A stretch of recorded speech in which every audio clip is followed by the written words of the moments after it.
¿Qué opina de la idea de que se debe combatir la pobreza en lugar de la desigualdad? No es nada nuevo.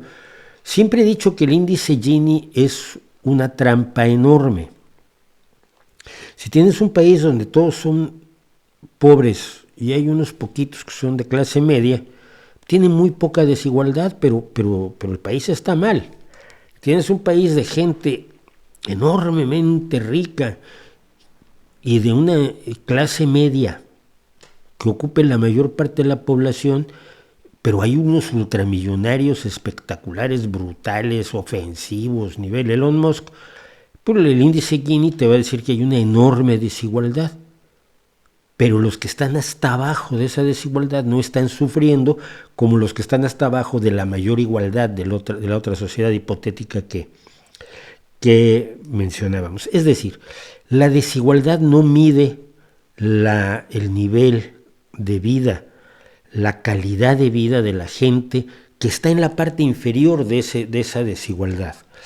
En cambio, la pobreza nos dice claramente, si una familia vive con menos de $2 al día, pues tiene un problema. Y ese problema lo tiene si todo el país está en las mismas condiciones y el índice Gini nos dice que hay una igualdad perfecta, o si son una minoría. Da exactamente igual. Esas personas necesitan el apoyo de su sociedad para abandonar la situación de pobreza extrema. Punto. Porque la situación de pobreza extrema es inaceptable, es indigna, es humillante y sobre todo es solucionable.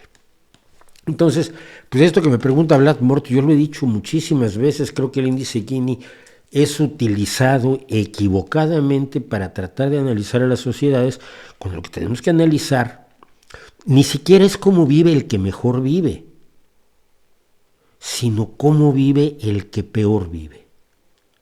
Esa es la verdadera medida de una sociedad. Si tú lloras porque hay muchos ricos, puedo entenderlo, y hay momentos en que las fortunas son ofensivas y son idiotas. Después de determinado nivel, no puedes comprar nada más. No puedes vivir mejor. Si tienes 100,000 millones de dólares, no vives 20 veces mejor que George Soros, que tiene 5,000 millones, ¿ok? George Soros tiene 5 o 6 mil millones. Si tú tienes 100,000 millones, no vives 20 veces mejor que Soros. Soros vive igual de bien que tú. La diferencia, esos 95,000 millones de dólares, es idiota. A efectos de la calidad de vida y de los bienes que puedes adquirir, o de los servicios, o de las satisfacciones que puedes derivar de la acumulación de tu fortuna.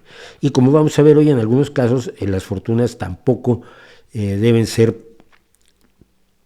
dejadas como rectoras de una sociedad. Lo vamos a ver con Elon Musk después. Pero a mí, ¿qué me importa que haya señores que viven como Elon Musk, cuando lo que me tiene que importar es cómo viven los que están más jodidos en mi sociedad o en cualquier sociedad?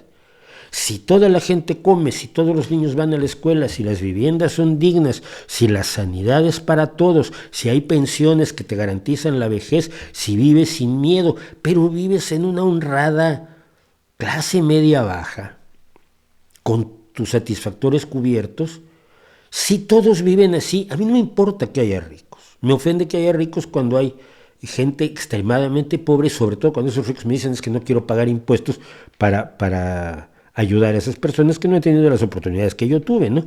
En la biografía de Elon Musk se cuenta cómo cuando él dijo que quería dejar la universidad, sus padres lo dejaron prácticamente sin nada, unos pocos miles de dólares, un auto, acciones de algunas de las empresas del padre, que era un señor que contaba que no le cabía el dinero en las cajas fuertes que tenía en la casa allí en Sudáfrica, y bueno, pues ya tuvo que ir a hacer su propia fortuna Elon Musk, ¿no?